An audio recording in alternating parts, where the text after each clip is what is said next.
we are making my Vietnamese chicken banh mi. It is the perfect sandwich. If you've never had one, you're in for a treat.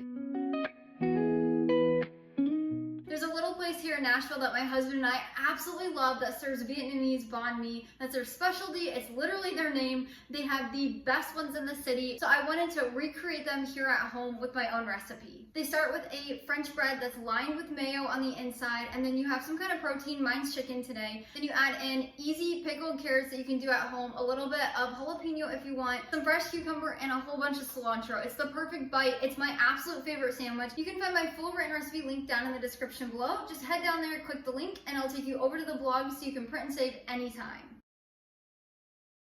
So to get started, we first need to pickle our carrots. Now this is really simple. Don't let that scare you. You can do this an hour before you make these sandwiches or a few days before. So to get started making our really simple and easy pickling solution, we're gonna add in 1 cup of hot water to our bowl. Now you can do this in a pan or a kettle. Just bring it to a simmer right before it boils. We're just gonna pour that in. You wanna make sure it's really hot. And then we'll add in 1 cup of distilled white vinegar. I always like to get an organic one. And then we'll add in 1 teaspoon of sea salt. You could also use regular salt. And finally, 1 tablespoon of pure cane sugar. You could also use granulated sugar. And then you're just gonna grab a spoon and mix this together. You wanna make sure all that salt and sugar dissolves in the vinegar and hot water. Now once everything's dissolved in your solution, you're gonna wanna let this sit on the countertop at room temperature. We need to let this cool down completely before we add it onto our carrots. So give it about 30 minutes to an hour, and then you can continue this recipe. And I forgot to mention, you can let this pickling solution sit on the countertop for about 12 hours. If you need to let it sit overnight, that's fine. So before you go to bed, you could make this, and then in the morning when you wake up, you could pour it over your carrots and let them pickle all day, and then continue this recipe at supper time. That's personally a way I would do it if I was in a rush or I didn't have time. To get started, you'll need 2 regular carrots, and you'll want to rinse and pat them dry with a kitchen towel. And then you're going to take the peel off, so just peel them quick. Now that our carrots are peeled, we'll want to take off the end that the root was on. And if the other end has a little bit of a weird spot, go ahead and take that off too. Now we're gonna cut these into a julienne or matchbox sticks. So you can buy carrots in a matchbox form if you don't wanna do this. Otherwise, you're just gonna cut it in half. So I'll show you here, be very careful. So once it's in half, then you'll cut each half in half again. And then we're gonna cut them the other way. So turn them that way, cut them in half. And these bottoms are already in a pretty good size. You just want to make sure they're pretty fine. So I always like to chop them down just a little more. And then you'll want to cut them all down to about this size. So just cut each of these little sections down a few times until they become little matchsticks. You'll repeat that with your other carrot.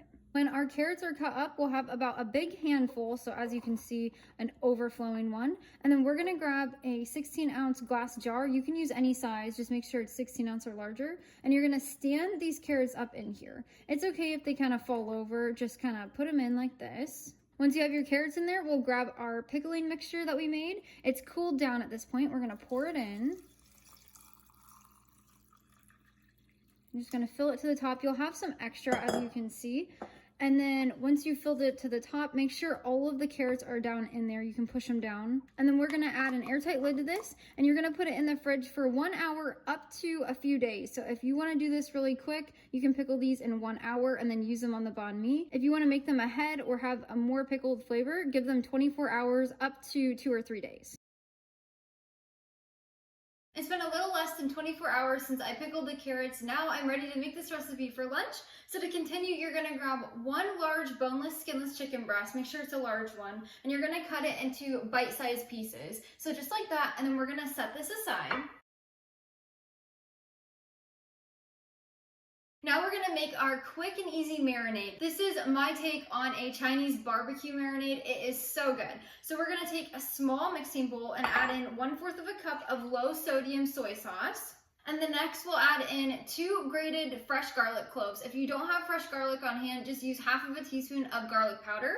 I like to use my microplane to grate the fresh garlic, but you could also use a cheese grater. If you don't have either of those, you could also just mince this with a knife, or if you have a garlic mincer, you can use that as well. If you're using a knife to cut up your fresh garlic, just make sure it's really, really tiny pieces. I highly recommend using fresh garlic in this recipe. It just adds a different level of flavor that you can't get with garlic powder, although the garlic powder will work just fine. Next, we'll add in half of a teaspoon of fresh ginger that's been grated. You can do this the same way you did your fresh garlic cloves. Again, if you do not have fresh ginger, you can just use 1/8 of a teaspoon of ground ginger. I highly recommend using fresh ginger also in this recipe. It just adds so much more flavor. Next, we'll add in 4 teaspoons of raw honey. This adds such a good sweetness and balance to the fresh roots that we just did, like the ginger and the garlic. It helps cut a little bit of that bitterness. And then we'll also add in 1 teaspoon of distilled white vinegar. I always like to use organic, but you can use any. Next, we'll add in 1/8 of a teaspoon of red pepper flakes. It adds a little bit of heat, but it's not spicy, I promise. 1/2 of a teaspoon of sea salt or regular salt. 1/2 of a teaspoon of ground black pepper. 1/4 of a teaspoon of onion powder. Make sure it's salt-free. This adds so much flavor. And finally, 1 tablespoon of water to help dilute everything. And then you're just gonna grab a whisk and we're gonna whisk to combine. Just make sure all that honey is off the bottom. You wanna make sure it's combined into the marinade so it soaks into that chicken. Now this might not look like a lot of marinade, but I promise it's perfect for 1 chicken breast. My banh mi recipe makes about 3 banh mi's that are about 4 inches long, so that feeds my husband and I perfectly. I eat 1 and he eats 2, and it's perfect. But you're more than welcome to double this as many times as you'd like. Once your marinade is completely combined, we will then grab our chicken that we already cut up, and you're just gonna add that in. You're just gonna use tongs to mix this together. You wanna make sure all those chicken pieces are coated in the marinade and soaking. Now this is a very strong concentrated marinade, and I've done that for a reason, so that when we cook it down, the flavor stays in the chicken and it creates such a good balance with the sandwich. Once your chicken is completely coated in the marinade, we're just going to pop this in the fridge for 30 minutes to soak. You can also let the chicken marinate for up to 4 hours. Don't do any more than 4 because we have acidic ingredients in here and it will soften the chicken and make it mushy. So do 30 minutes to 4 hours. I'm making this for lunch, so I'm gonna pop it in the fridge for a quick 30 minutes and prep the other ingredients in the meantime. Next up, we're gonna prep our veggies for our sandwich. So you're gonna need 1 long English cucumber that's seedless. You're gonna slice it in half widthways, so you have 2 long pieces, and then you're gonna cut each of those in half, and then those you're gonna cut in half again. So you're gonna end up with these little spheres. So you'll have about 8 of these when you're done, and then you'll want to cut them into small pieces. Now I like to cut them like this. You could also simply take your cucumber and just slice it into thin coins. I like to do it this way just because it adds a little bit different of a texture. So I take these spheres that we just made and I take 2 of them, and then I cut them into small little coins that are triangular shaped. So you can use a mandolin like I have here, and I put it on the 2 setting, or you can just cut it into thin little strips, completely up to you. But what we're looking for is bite-sized pieces. You just want to make sure that they're going to be easy to eat on the sandwich. The pieces just like this. When you're done, you'll have about half of a cup of little slices of cucumber. We're gonna just set that aside. And then next you'll grab 1 large jalapeno. Now this is completely optional. If you don't wanna have spice on your banh mi, do not do this, just leave it off. If you would like to add a little bit of spice, just make sure you remove the seeds and membranes in your jalapeno before you start cutting it up. But you'll slice about 1/4 of a jalapeno into little coins, again, that are bite-sized, if you want to. Again, this is completely optional. Just use my mandolin again, it just makes it so much easier. And then we will set that aside as well for now too. Now that our chicken has marinated for 30 minutes, we're gonna add about a tablespoon of avocado oil, or you could use something like coconut oil. You could also use melted butter. If you really wanted to, you could use vegetable oil. I just prefer not to use it in my kitchen, but I do not recommend using olive oil. So I'm gonna add about a tablespoon of avocado oil into our pan. And then we're gonna put this on the stovetop over medium heat and get it hot. Once our avocado is heated in our pan, we'll add our chicken. So to do this, you don't want to pour the entire marinade in with it, but it's okay if a little comes with the chicken. So just kind of grab your chicken and put it on. You don't have to worry about draining it too much. When all your chicken is in your pan, you'll see that there's a good amount of liquid still with them. That's completely fine. Leave them just like that. It'll help them cook in that marinade. Then any marinade that's left over in your bowl, you must throw out. So go ahead and just dump it down the sink. You do not want to reuse this because that can cross-contaminate. Because our marinade was soaking with the raw chicken, we do not want to put any of that bacteria back on our cooked chicken when it's done. So make sure you toss it out when you're done. So now we're going to just let this cook on medium heat for about 4 to 5 minutes. Then we'll flip each piece and cook them for another 4 to 5 minutes until they're completely cooked. You can also cook your chicken on the grill either indoor or outdoor. Heat it to about a medium heat. So if it's an indoor grill that's about 350 degrees Fahrenheit, you'll cook it for about 4 to 5 minutes on one side and again flip it and cook it for the same on the other. So you can choose between the grill or in a skillet. When your chicken is done, make sure it's completely cooked all the way through and it should have soaked up all that marinade. And then now we're ready to assemble our banh mi sandwiches. You're gonna need 1 long French bread. You can cut this into as many sections as you would like. I usually cut mine into 3. So I make my homemade sourdough French bread. I'll leave that link down in the description below. You can go down there and make your own French bread at home. Highly recommend it, it's really good. Or you can just buy it at the grocery store, either's fine.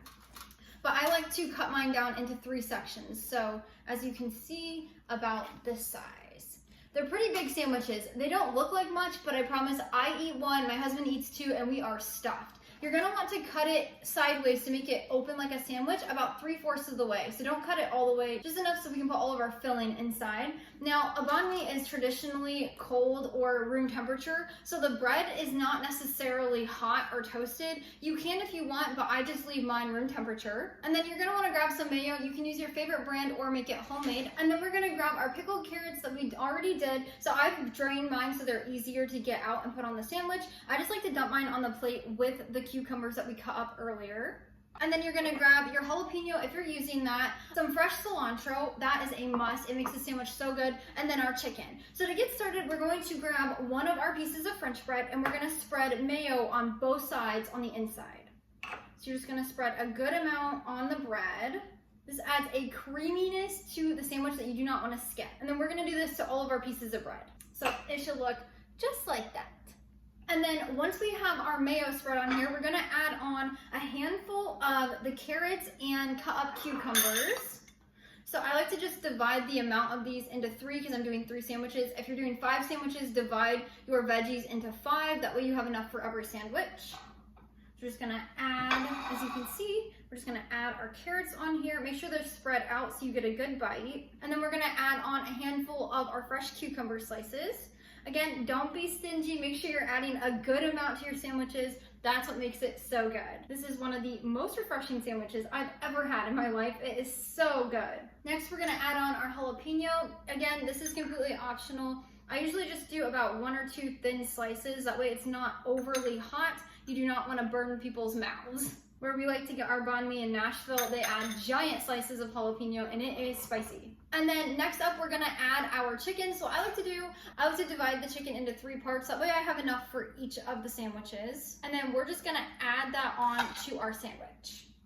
Again, make sure everything's kind of spread out. That way you get a little bit of chicken in every bite. This is not a chicken heavy sandwich. You're using a lot of veggies, so it's a good balance. If you're having a hard time of getting everything to stay, no worries. This is a packed sandwich. Just kind of push it down with your hands. And then finally, we'll grab some fresh cilantro.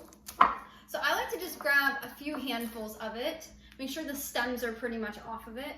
And then you can break it apart with your hands and top your sandwich with it. Fresh cilantro adds so much flavor and creates that classic banh mi taste. You do not want to leave it off.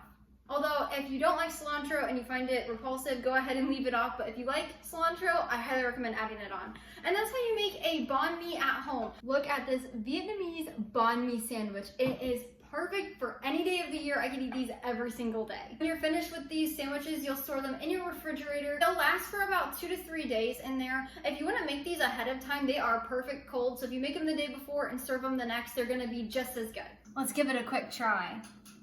It is so good. It has the perfect crunch, the perfect taste from the chicken. I have it all over my mouth.